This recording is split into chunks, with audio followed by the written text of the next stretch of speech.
Thanks for join Global Tutorial Bernard Simamora, SSI, SIP, SH, MH, MM. Subscribe, like, and share. Selamat mengikuti. Mata Kuliah Ilmu Negara, topik ke-25 dari 30 topik. Negara bersusunan jamak, bagian kedua. Sambungan topik 24. Apabila ditinjau dari sudut politik, maka terdapat perbedaan prinsipil antara negara federasi dengan negara kesatuan. Utrecht mengemukakan bahwa dalam permulaan perkembangan kenegaraan, perlu adanya sentralisasi kekuasaan supaya kekuatan-kekuatan yang bertujuan akan meruntuhkan kesatuan yang baru itu dapat dilenyapkan. Apabila ternyata kekuatan-kekuatan itu sudah tidak ada lagi, hidup negara yang baru itu tidak terancam lagi oleh kekuatan-kekuatan yang bertujuan meruntuhkan kekuasaan, maka sentralisasi dapat dijadikan desentralisasi, bahkan lebih jauh lagi suatu desentralisasi yang bersifat federasi. Menurut Edward M. Said dan beberapa ahli lainnya, negara federal dan negara kesatuan merupakan dua taraf terakhir dari suatu pertumbuhan biologis negara. Pertumbuhan ini dimulai dan juga diakhiri oleh negara kesatuan. Misalnya, suatu negara kesatuan yang kecil dapat mengadakan persekutuan dengan negara lain untuk keperluan pertahanan tanpa adanya suatu badan bersama yang tetap. Kalau kerjasama itu ternyata memuaskan dan bidang kerjasama itu hendak diperluas, maka kedua negara itu dapat mengadakan konfederasi. Dalam konfederasi, biasanya ada satu badan khusus untuk menyelenggarakan kerjasama dalam bidang-bidang yang telah ditetapkan, misalnya bidang pertahanan. Tetapi badan itu tidak dapat memaksa negara anggota untuk menaati perjanjian-perjanjian yang telah dibuat oleh negara anggota itu. Satu langkah lebih lanjut lagi ialah jika kedua negara itu merasa perlu untuk bergabung menjadi suatu negara federal dengan mengadakan federasi. Jadi, dua negara tersebut menjadi satu negara tetapi kedudukan yang dulu sebagai dua negara yang berdaulat masih terlihat dalam keseimbangan kekuasaan antara badan-badan pemerintah federal dan badan-badan pemerintah negara bagian.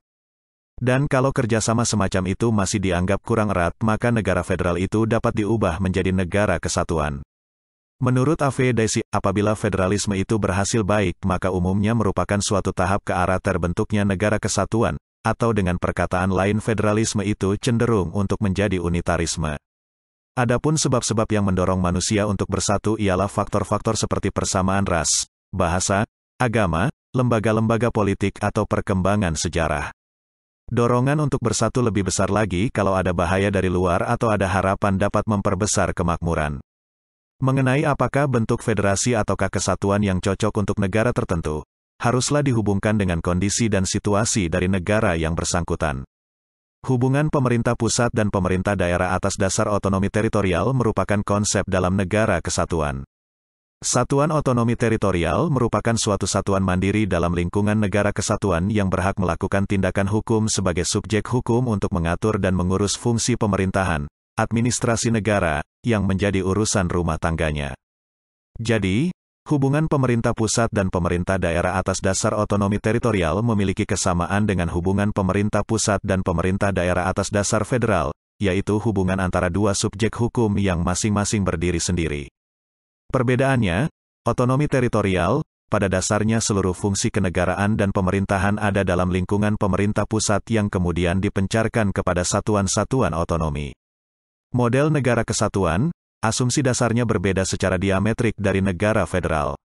Formasi negara kesatuan dideklarasikan saat kemerdekaan oleh para pendiri negara dengan mengklaim seluruh wilayahnya sebagai bagian dari suatu negara. Tidak ada kesepakatan para penguasa daerah, apalagi negara-negara karena diasumsikan bahwa semua wilayah yang termasuk di dalamnya bukanlah bagian-bagian wilayah yang bersifat independen. Dengan dasar itu, negara membentuk daerah-daerah atau wilayah-wilayah yang kemudian diberi kekuasaan atau kewenangan oleh pemerintah pusat untuk mengurus berbagai kepentingan masyarakatnya. Ini diasumsikan bahwa negaralah yang menjadi sumber kekuasaannya. Di dalam negara federal, bukan hanya kompetensi legislatif yang dibagi di antara negara federal dan negara bagian, melainkan juga kompetensi yudikatif dan administratif. Di samping pengadilan federal ada pengadilan negara bagian, di samping organ administratif federasi, ada organ negara bagian, di samping organ administratif federasi, ada organ negara bagian. Mahkamah Agung dari negara federal tidak hanya kompeten untuk menyelesaikan konflik-konflik tertentu dan untuk menghukum kejahatan-kejahatan tertentu dari orang-orang perseorangan, tetapi juga berkompeten untuk memutus konflik-konflik antar negara-negara bagian. Di puncak administrasi federal ada suatu pemerintahan federal dengan kekuasaan eksekutif yang dapat dilerapkan tidak hanya dalam bentuk pelaksanaan sanksi-sanksi terhadap individu-individu, tetapi juga terhadap negara-negara bagian tersebut, kapan saja mereka, yakni organ-organnya, melanggar konstitusi federal, yang secara bersamaan merupakan konstitusi dari seluruh negara federal. Di dalam sistem yang federalistik, unit-unit politik memiliki otonomi secara utuh, baik yang menyangkut wewenang eksekutif, ataupun legislatif, dan bahkan juga menyangkut kekuasaan yudikatif. Di dalam sistem ini diakui pula mekanisme berbagi kekuasaan antara pemerintah negara bagian dengan pemerintah daerahnya.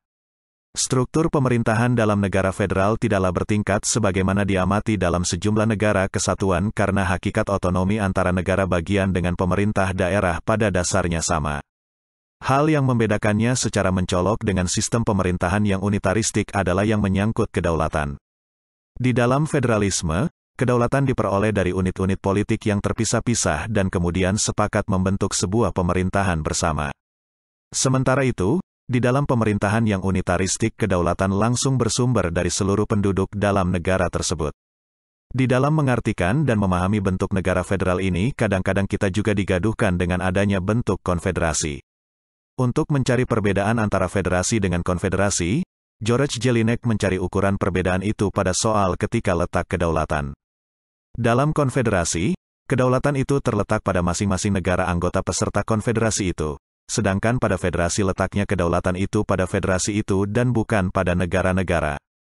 Akan tetapi, R. Kranenburg tidak sependapat dengan Jelinek.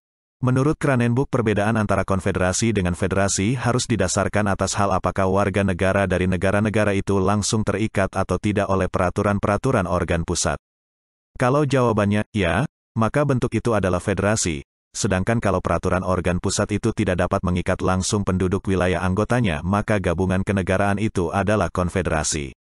Menurut L. Oppenheim, suatu konfederasi terdiri dari beberapa negara yang berdaulat penuh yang untuk mempertahankan kemerdekaan ekstern dan intern, bersatu atas dasar perjanjian internasional yang diakui dengan menyelenggarakan beberapa alat perlengkapan tersendiri yang mempunyai kekuasaan tertentu terhadap negara anggota konfederasi, tetapi tidak terhadap warga negara-negara itu. Negara-negara yang tergabung dalam konfederasi itu tetap merdeka dan berdaulat sehingga konfederasi itu sendiri pada hakikat bukanlah merupakan negara, baik ditinjau dari sudut ilmu politik maupun sudut hukum internasional. Keanggotaan suatu negara dalam suatu konfederasi tidaklah menghilangkan ataupun mengurangi kedaulatannya sebagai negara anggota konfederasi itu. Apalagi terlihat bahwa kelangsungan hidup konfederasi itu tergantung sama sekali pada keinginan ataupun kesukarelaan negara-negara peserta. Kalau dibandingkan antara konfederasi dengan federasi, menurut Jelinek alat ukurnya adalah di mana letaknya kedaulatan. Dalam hal konfederasi, kedaulatan itu terletak di masing-masing negara anggota peserta konfederasi, sedangkan pada federasi letaknya kedaulatan itu ada pada federasi itu dan bukan pada negara bagian. Pendapat ini disanggah oleh Kranenburg dengan mengatakan bahwa pengertian kedaulatan itu tidak dapat dipakai sebagai ukuran perbedaan karena pengertiannya telah beberapa kali berubah. Menurutnya, perbedaan antara konfederasi dengan federasi harus didasarkan atas hal apakah warga negara dari negara bagian itu langsung terikat atau tidak oleh peraturan-peraturan organ pusat. Kalau jawabannya ya, maka bentuk itu adalah federasi, sedangkan kalau peraturan organ pusat itu tidak dapat mengikat langsung penduduk wilayah anggotanya maka gabungan kenegaraan itu adalah konfederasi.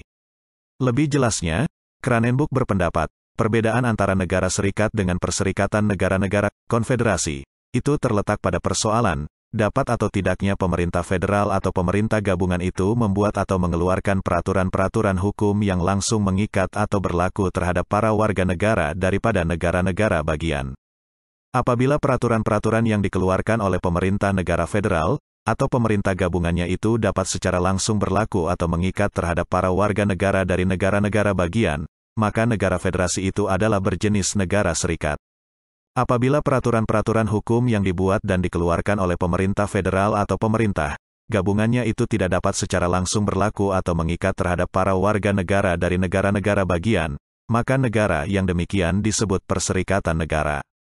Menurut Hans Kelsen, suatu perserikatan negara-negara dalam arti antara bangsa yang sesungguhnya, yang berarti suatu masyarakat yang terorganisasi yang disebut konfederasi negara-negara seperti misalnya, Liga Bangsa-Bangsa, dalam banyak hal bisa menyerupai suatu negara federal. Konstitusi dari sebuah konfederasi negara-negara merupakan sebuah tatanan hukum yang berlaku bagi seluruh teritorial negara-negara yang berkarakter sebagai tatanan hukum pusat dan membentuk satu masyarakat bagian, yaitu konfederasi. Masing-masing negara secara tersendiri, yang disebut negara-negara anggota, seperti negara-negara bagian di dalam negara federal, juga merupakan masyarakat-masyarakat bagian, yang dibentuk oleh tatanan hukum daerah, yakni tatanan hukum nasionalnya masing-masing. Konstitusi dari sebuah konfederasi suatu perserikatan atau liga negara-negara, dapat juga membentuk sebuah pengadilan pusat dan pemerintahan pusat. Namun, pengadilan itu biasanya hanya berkompeten dalam penyelesaian konflik-konflik antar negara-negara anggota. Hanya secara kekecualian saja orang-orang perseorangan dapat diizinkan sebagai penggugat dan tergugat. Itulah materi topik ke-25 ilmu negara. Channel ini akan sangat membantu pemahaman mahasiswa yang sedang kuliah di perguruan tinggi manapun di Indonesia, dan sebagai wawasan untuk masyarakat umum.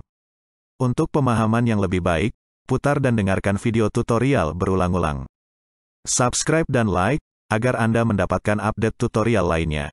Bagikan juga link video ini, agar teman lain juga mendapatkan manfaat channel ini. Sekian dan terima kasih. Sampai jumpa. Bersambung ke topik 26.